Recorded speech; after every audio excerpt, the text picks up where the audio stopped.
একজন মুসলমান ভাইয়ের অনুপস্থিতিতে তার বর্ণনা অন্য একজনের সামনে এমনভাবে করা যে সে তা শুনলে কষ্ট পাবে, দুঃখ পাবে, সেটাকে বলা হয় গীবত। আচ্ছা, আপনারা একটু কথা বলুন তো, বদনাম করা, গীবত করা থেকে আমরা নিজের বুকে যদি হাত দিয়ে একটু নিজেকে যদি জিজ্ঞেস করি, আমরা কেউ বেঁচে আছি ভাই? একটু কথা বলবেন আমার সঙ্গে। কেউ বেঁচে আছি? মানুষের সমালোচনা করা থেকে, বদনাম করা থেকে আমরা কেউ বেঁচে আছি? কেউ একজন হাত তুলে বলতে পারবেন, মৌলানা সাহেব আমি জীবনে কোনোদিন কোনো মানুষের বদনাম করিনি, কোনোদিন সমালোচনা করিনি? বলতে পারবেন কেউ? পারবেন না। এই জন্য আমি শুরুতে বললাম যে আমরা অধিকাংশই লোক, শতকরা 5 জন মনে হয় না যে পাওয়া যাবে, হয়তো 98 জনই হতে পারে যে আমরা এর সঙ্গে জড়িয়ে রয়েছি। তো আমরা মানুষের প্রতি অনেক সময় ধারণা করি, মন্তব্য করি যে এই লোকটা এই ধরনের কাজগুলো করে, মন্তব্য করি, ধারণা করি, করে কি করি? চায়ের দোকানে বসে, বাজারে বসে, যেখানে সেখানে তার বদনাম করি, সমালোচনা করি। তো চলুন আমরা একটু তাহলে বিস্তারিত একটু জানার চেষ্টা করি এর ভয়াবহতা কি। সূরা হুজরাত সূরা নম্বর 49 আয়াত নম্বর 12 মধ্যে মহান আল্লাহ বলেন, ইয়া আইয়ুহাল্লাযীনা আমানু ইজতানিবু কাসীরাম মিনাজ-যন্নি ইন্না বা'যাজ-যন্নি ইসমুন ওয়া লা তাজাসসু। আল্লাহ তাআলা বলেন, হে ঈমানদারগণ, তোমরা মানুষের প্রতি বেশি বেশি ধারণা করো না, ধারণা করা থেকে বিরত থাকো, কেননা কিছু ধারণায় পাপ হয়ে থাকে।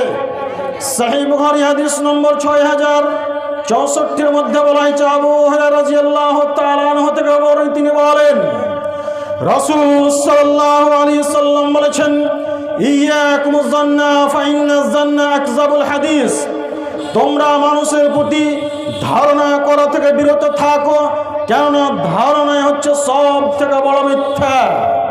সহিহ মুসলিমের হাদিস, রাসূল সাল্লাল্লাহু আলাইহি সাল্লাম বলেছেন, পৃথিবীতে সব থেকে বড় পাপ হচ্ছে 3টি। পৃথিবীতে সব থেকে বড় পাপ হচ্ছে 3টি। তার মধ্যে 1 নম্বর বড় পাপ হচ্ছে আল ইশরাক বিল্লাহ, আল্লাহ তাআলার সঙ্গে শিরক করা। নাম্বার 2 উকুকুল ওয়ালিদাইন, পিতামাতার অবাধ্য চলা। নাম্বার 3 শাহাদাতুজ জুর ও ফি রাওয়ায়াতিন কাউলুজ জুর, মিথ্যা সাক্ষী দেওয়া, মিথ্যা কথা বলা। অত্র হাদিস দ্বারা যেটা বোঝা যায় যে মানুষের প্রতি ধারণা করা, মন্তব্য করাই হচ্ছে সব থেকে বড় মিথ্যা। তাই তো মহান আল্লাহ বলেন, ওয়ালা তাজাসসু, তোমরা মানুষের দোষ ত্রুটিকে উদ্ঘাটন করো না, মানুষের দোষ ত্রুটিকে সমাজে যেখানে সেখানে প্রকাশ করে দিও না। রাসূল সাল্লাল্লাহু আলাইহি সাল্লাম ওই হাদিসের শেষের বাক্যগুলো বলছেন, ওয়ালা তাহাসসু ওয়ালা তাজাসসু, তোমরা মানুষের গোপন কথা কান লাগিয়ে শোনার চেষ্টা করো না। 2 জন আপসে বসে তারা কি কথাবার্তা বলা বলি করছে, তুমি তাদের কথাবার্তা, গোপন কথা শুনো না, শোনার চেষ্টা করো না, গোয়েন্দাগিরি করো না। যারা মানুষের গোপন কথা কান লাগিয়ে শোনার চেষ্টা করে তাদের ব্যাপারে বলেছে সহিহ বুখারী হাদিস নম্বর 7042 এর মধ্যে বলা হয়েছে, সুব্বা ফি উজনাইহি আল উনুক ইয়াউমাল কিয়ামা, যে লোক মানুষের গোপন কথা কান লাগিয়ে শুনবে, কিয়ামতের দিন তার কানে সীসা এবং তামাকে গলিয়ে ঢেলে দেওয়া হবে। অতএব মনে রাখবেন, মানুষের গোপন কথা কান লাগিয়ে শোনার চেষ্টা করা থেকে সতর্ক সাবধান থাকবেন। তারপর আল্লাহ তাআলা বলছেন, ওয়ালা তাজাসসু, মানুষের দোষ ত্রুটি উদ্ঘাটন করো না, মানুষের যেখানে সেখানে বদনাম করো না। চায়ের দোকানে বসে, মোড়ে বসে, কোনো দোকানপাটে বসে মানুষের দোষ ত্রুটিকে প্রকাশ করে দিও না। আজ বর্তমান সমাজের মানুষের যা চরিত্র, যা ব্যবহার, আর যদি আমাদের সমাজের কোনো মানুষ একটা অন্যায় করে ফেলে, কোনো যদি একটা ভুল করে ফেলে, কেউ জানে না, শুধুমাত্র আপনি দেখেছেন, আপনি জানেন, আপনি তার কথাটাকে হজম না করে আপনি চায়ের দোকানে বসে, বাজারে বসে, চায়ের দোকানে শত শত মানুষের সামনে তার বদনাম করে দিলেন, তার সমালোচনা করে দিলেন। রাসূল সাল্লাল্লাহু আলাইহি ওয়াসাল্লাম মানুষের দোষ ত্রুটিকে ঢেকে রাখার কত প্রচেষ্টা করেছেন। এই ব্যাপারে যদি একটি হাদিস বলা হয়, শুনে অবাক হয়ে যাবেন যে রাসূল সাল্লাল্লাহু আলাইহি ওয়াসাল্লাম মানুষের দোষ ত্রুটিকে ঢেকে রাখার এত প্রচেষ্টা করেছেন। সহিহ মুসলিমের হাদিস, মায়েজ বিন মালিক রাসূল সাল্লাল্লাহু আলাইহি ওয়াসাল্লামের নিকটে এসে বলছেন, তাহিরনি, আল্লাহ রাসূল আমাকে পবিত্র করুন। কথা একটু মনোযোগ সহকারে শোনার চেষ্টা করবেন, একটু যেন 19-20 না হয়, নইলে কথা বুঝতে পারবেন না। অতএব আপনাদের কাছে অনুরোধ থাকবে, এক খেয়াল আমার দিকে চেয়ে থাকবেন। মায়েজ বিন মালিক তিনি এসে আল্লাহ নবীকে বলছেন, তাহিরনি, আল্লাহ রাসূল আমাকে পবিত্র করুন। আল্লাহ নবী বললেন, ইরজিই, বাড়ি ফিরে যাও, ফাস্তাগফিরিল্লাহ, ক্ষমা ভিক্ষা চাও, ওয়াতুব ইলাইহি, তওবা করো। লোকটি চলে গেলেন। কিছু দূর যাওয়ার পরে লোকটি আবার ফিরে আসছেন, এসে আল্লাহ রাসূলকে আবার বলছেন, তাহিরনি, আল্লাহ রাসূল আমাকে পবিত্র করুন। আল্লাহ নবী তাকে আবারও বলছেন, ইরজিই, বাড়ি ফিরে যাও, ফাস্তাগফিরিল্লাহ, ক্ষমা ভিক্ষা চাও, ওয়াতুব ইলাইহি, তওবা করো। লোকটি চলে গেলেন। কিছু দূর যাওয়ার পরে আবার ফিরে এসে আল্লাহ নবীকে বলছেন, তাহিরনি, আল্লাহ রাসূল আমাকে পবিত্র করুন। একই কথা তিনবার রাসূল সাল্লাল্লাহু আলাইহি সাল্লাম সেই লোকটিকে ফিরিয়ে দিচ্ছেন, আর তিনি বারবার ফিরে আসছেন, এসে আল্লাহ নবীকে একই কথা বলছেন, আল্লাহ রাসূল আমাকে পবিত্র করুন। আচ্ছা, আমাদের সমাজে এমন কোনো লোক পাওয়া যাবে যে সে যদি কোনো একটা পাপ করে, অন্যায় করার পরে কোনো একজন ভালো দিনদার পরহেজগার লোকের কাছে গিয়ে অথবা কোনো একজন আলেমের কাছে গিয়ে যদি বলে যে মাওলানা সাহেব আমি এই পাপ করেছি, এর কোনো উপায় আছে কি, ক্ষমার কোনো উপায় আছে? আচ্ছা, এরকম কাজ কি আমাদের মধ্যে কেউ আছে আমরা করি? একজনও পাওয়া যাবে না যে আমি একটা পাপ করলাম আর পাপটা করে কোনো একজনকে গিয়ে বলবো। তাদের কি ভয় ছিল আল্লাহর, তাদের মধ্যে ইমানের কি স্পিরিট ছিল যে একটা ভুল করেছে, একটা পাপ করেছে, একটা অন্যায় করেছে, করে মনের মধ্যে আর শান্তি নেই, এত বড় পাপ করে ফেলেছি। তাই বারবার সেই লোক আল্লাহ রাসূলের কাছে আসছেন। আল্লাহ নবী চতুর্থবার আবারও যখন এসে ওই কথাই বলছেন, আল্লাহ নবী বলছেন, আবিহি জুনুন, লোকটি কি পাগল নাকি? লোকটিকে যে আমি চলে যেতে বলছি তো চলে যাচ্ছে না কেন? ফাআখবারাহু, লোকটির খবর নেওয়া হলো, আন্নাহু লাইসা বিমাজনুন, লোকটি পাগল নয়। তারপরে আল্লাহ নবী বলছেন, আশারিবা খামরান, তাহলে কি লোকটি মদ পান করেছে তাই তার মস্তিষ্ক বিকৃত হয়েছে, আমার কথা বুঝে না? ফাকামা রাজুলুন, একজন ব্যক্তি দাঁড়ালেন, ফাস্তানকাহু, তার মুখে নাক লাগিয়ে শুঁকে দেখলেন, দেখে বলছেন আল্লাহ রাসূল লোকটি মদ পান করেনি, তার মুখে কোনো দুর্গন্ধ নেই। তারপরে আল্লাহ বলছেন, তাহলে কি তুমি ব্যভিচার করেছো, জিনা করেছো? বিষয়টি রাসূল সাল্লাল্লাহু আলাইহি সাল্লাম প্রথমেই বুঝে গিয়েছিলেন যে লোকটি ব্যভিচার করে এসেছে, জিনা করে এসেছে। লোকটি ওই গোপন পাপকে রাসূল সাল্লাল্লাহু আলাইহি সাল্লাম ঢেকে রাখার প্রচেষ্টা করেছিলেন, সমাজে যেন প্রকাশ না পায়। তাই সেই লোকটি বলছেন, আল্লাহ রাসূল যে কাজ মানুষ বৈধভাবে করে সেই কাজ আমি অবৈধভাবে করেছি, অতএব আপনি আমাকে ফিরিয়ে দেবেন না, আপনি আমার বিচার করুন। তারপরে রাসূল সাল্লাল্লাহু আলাইহি সাল্লাম সাহাবাদেরকে বললেন, দিয়ে তার বিচার করলেন।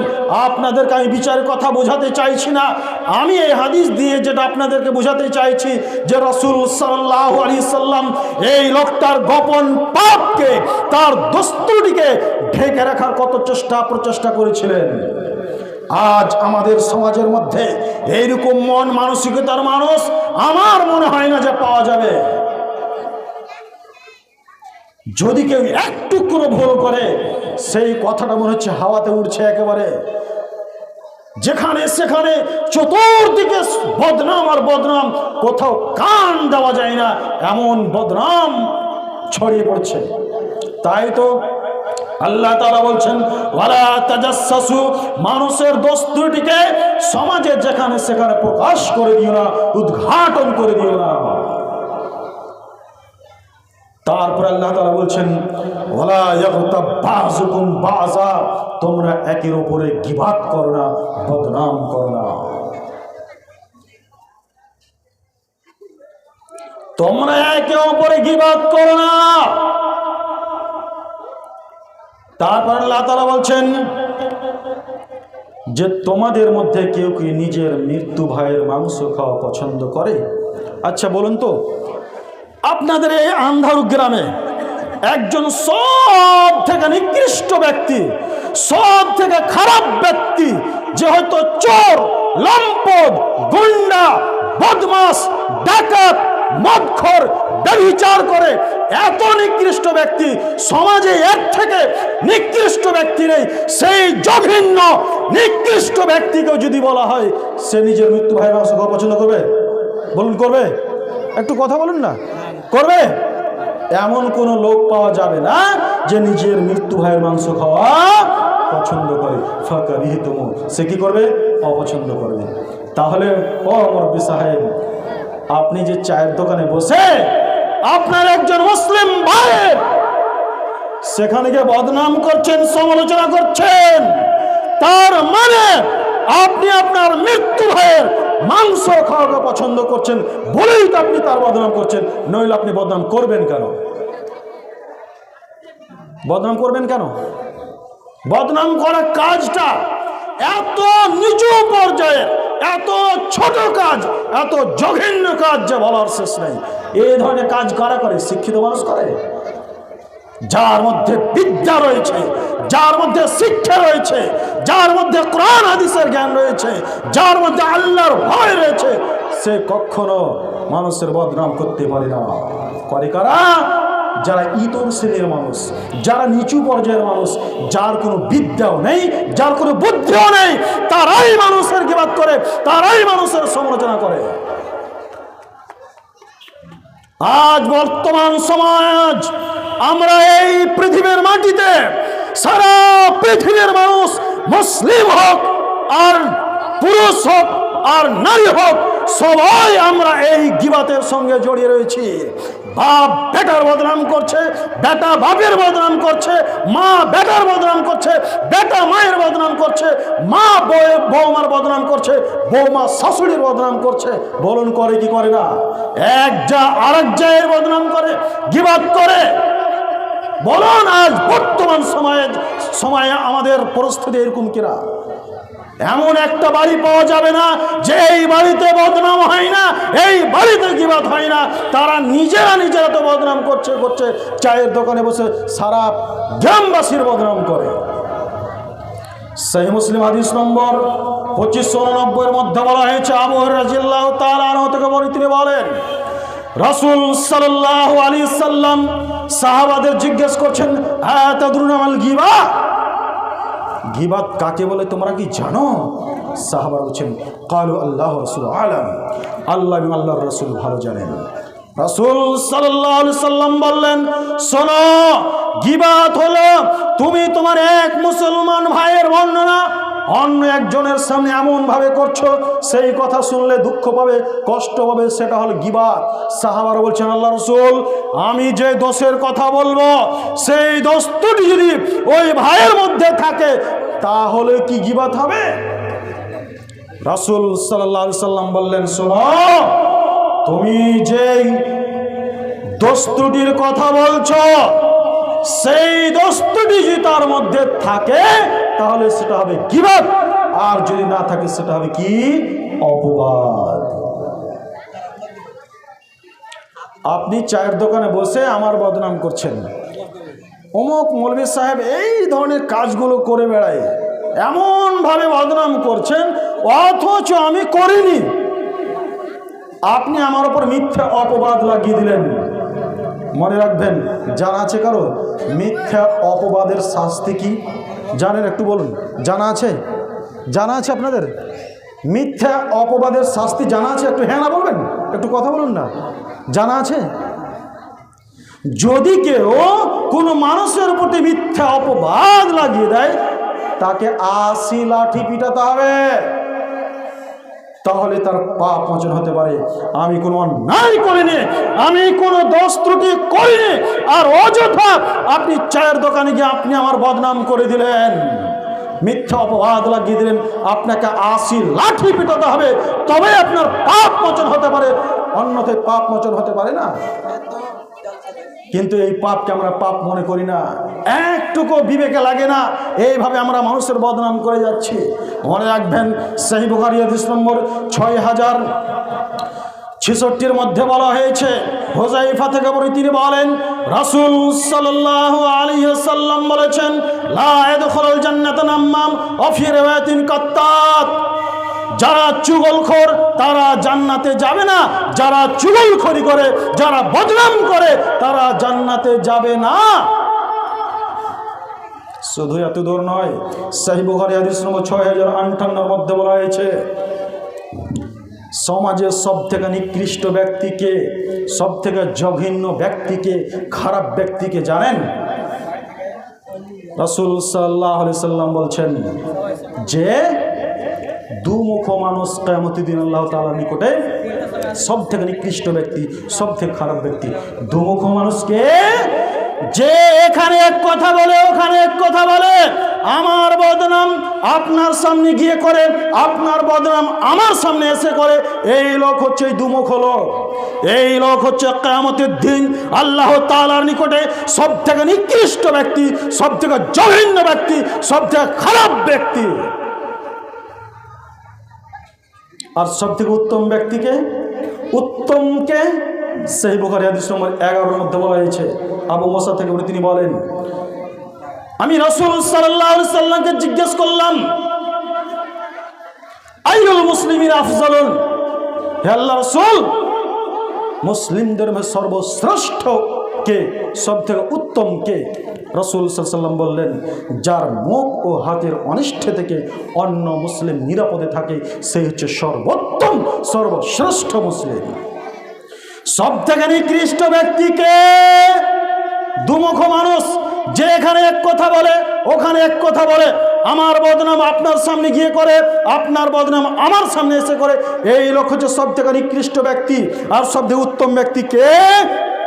যার মুখ ও হাতের অনিষ্ট থেকে, হাতের ক্ষতি থেকে অন্য মুসলিম নিরাপদে থাকে, সেই হচ্ছে সর্বশ্রেষ্ঠ ব্যক্তি, সেই হচ্ছে সব থেকে উত্তম ব্যক্তি। মনে রাখবেন, ওই লোক কি করলো? আপনার বদনাম আমার সামনে করলো, আমার বদনাম আপনার সামনে করলো।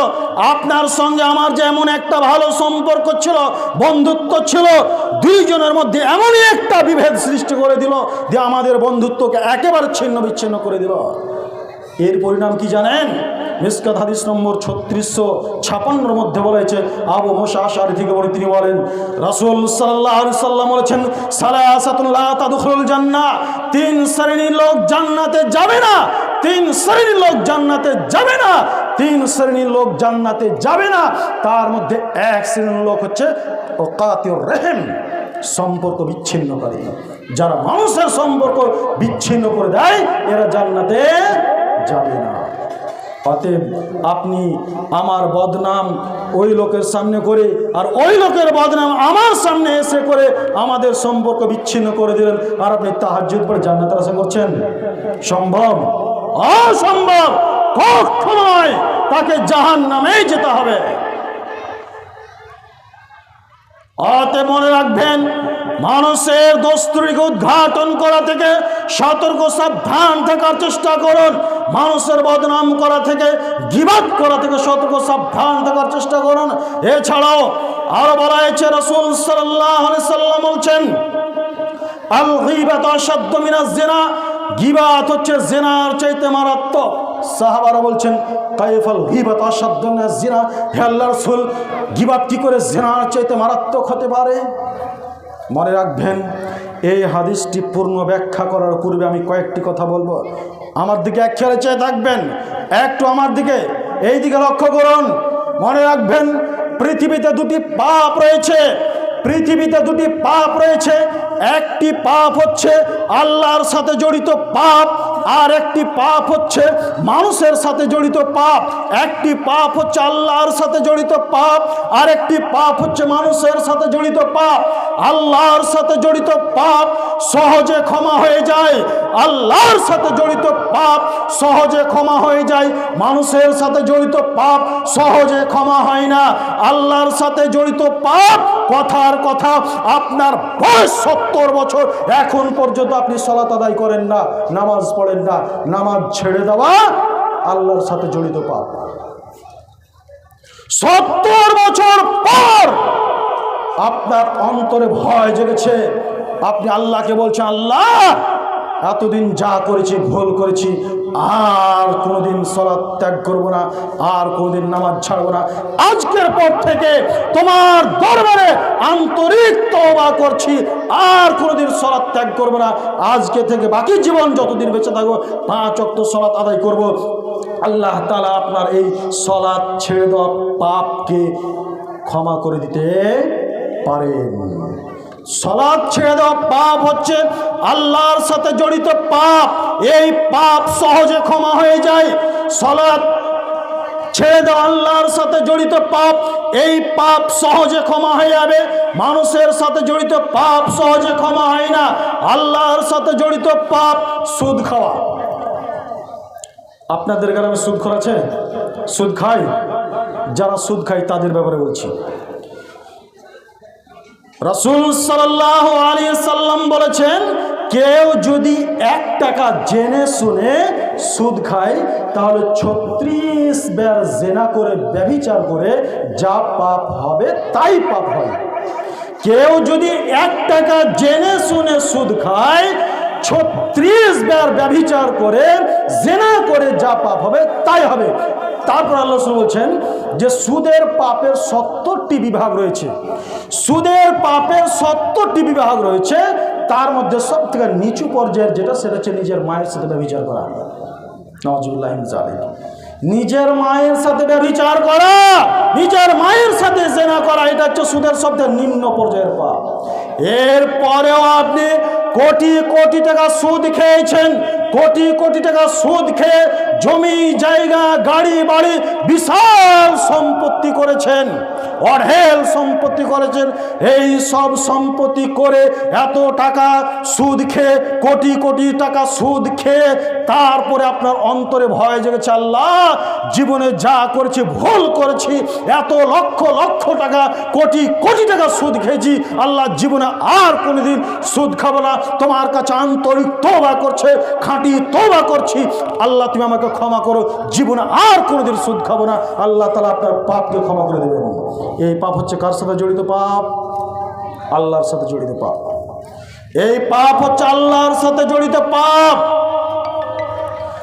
আর গীবত করা, আর সাহাবারা যে বলছেন, আল্লাহ রাসূল কাইফাল গীবত আশাদ্দু মিনাজ জিনা, গীবত কি করে জিনার চেয়ে মারাত্মক হতে পারে?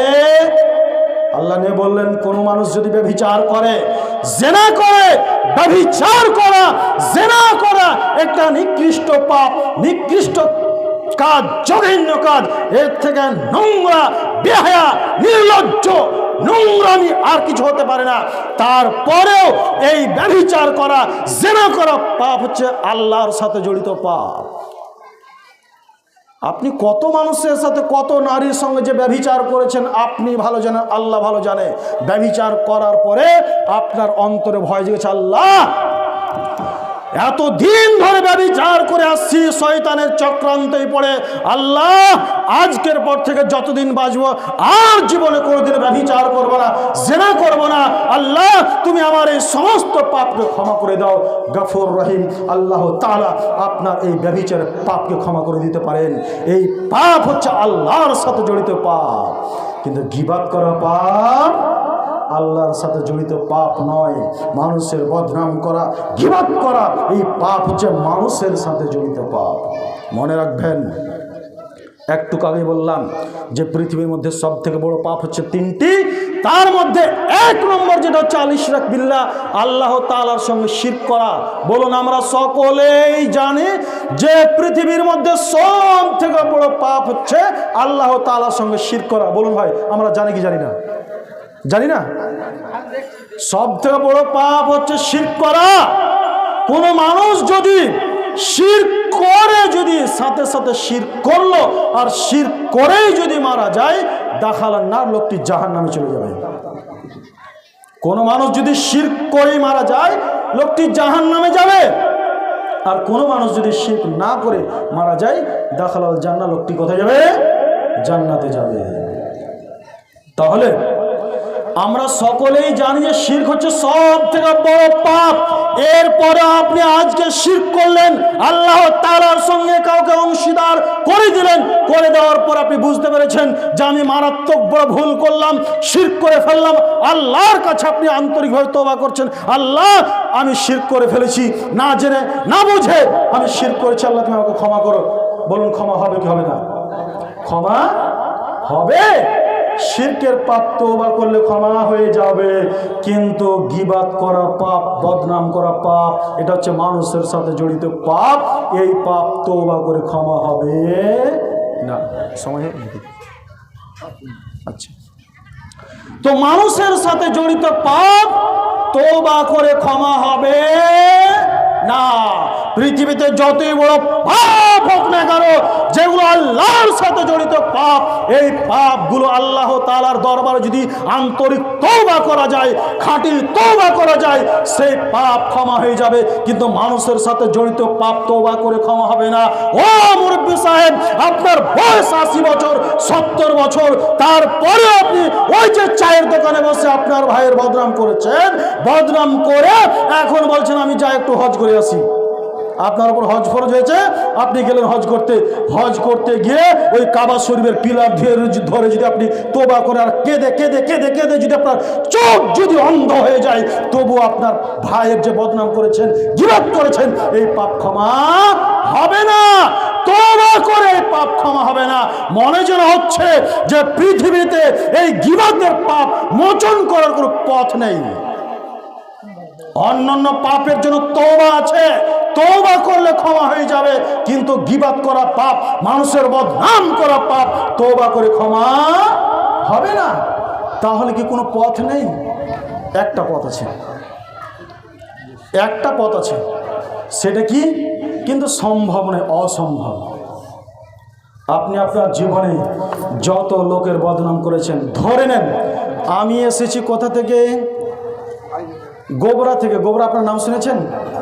গোবরাহাট, গোবিন্দপুর গ্রাম, আমাদের এই বাঙ্গাল এবং বিহারের বর্ডার যেটাকে বলা হয়। আমি সেখান থেকে এসেছি। আর আমি এখান থেকে বক্তব্য দেওয়ার পরে উঠে চলে গেলাম, গিয়ে আপনি ওই রাস্তার ধারে গিয়ে আমার বদনাম শুরু করে দিলেন। আপনি আমার বদনাম করতে লাগলেন। আচ্ছা, আপনি কি আমাকে পাবেন? আর পাবেন এখান থেকে চলে যাওয়ার পরে? সেটা হচ্ছে কি, আপনি যত লোকের বদনাম করেছেন, গীবত করেছেন, তার হাত ধরে, তার পা ধরে আপনাকে ক্ষমা চাইতে হবে। সেই লোক যদি আপনাকে ক্ষমা করে দেয়, তবে ক্ষমা পেতে পারেন। তো আমি তো এখান থেকে বক্তব্য দেওয়ার পর আমি চলে যাব গোবিন্দপুর গ্রাম। আপনি কি আমাকে পাবেন? আপনি কি করে আমার হাত ধরে পা ধরে ক্ষমা চাইবেন? আপনি যে আপনার ভাইয়ের চায়ের দোকানে বসে বদনাম করেছেন, গীবত করেছেন, যত লোকের বদনাম করেছেন, ওই সমস্ত লোকের হাত ধরে পা ধরে আপনাকে ক্ষমা চাইতে হবে। ওই লোকেরা যদি আপনাকে ক্ষমা করে দেয়, তবে আপনি ক্ষমা পেতে পারেন। আর তারা যদি বলে দেয় যাও এখান থেকে, তুমি সারা জীবন আমার বদনাম করে এসেছো, আমার গীবত করে এসেছো, আর আজকে আমার কাছে ক্ষমা চাইতেছো, যাও তোমাকে ক্ষমা করবো না, প্রথমত এত লোকের কাছে ক্ষমা চাওয়াও সম্ভব নয়, আর কারো কাছে যদি চান সে যদি আপনাকে ক্ষমা না করে আপনি ক্ষমা পাবেন না। এটাই হচ্ছে মানুষের সাথে জড়িত পাপ। গীবাত করে পাপ হচ্ছে মানুষের সাথে জড়িত পাপ। অতএব সতর্ক সাবধান থাকবেন মানুষের গীবাত করা থেকে, বদনাম করা থেকে। আল্লাহ তাআলা যেন আমাদের সকলকে আজকের বক্তব্য শোনার পর থেকে মানুষের গীবাত করা, বদনাম করা থেকে সতর্ক সাবধান থাকার তৌফিক দান করেন। আমিন।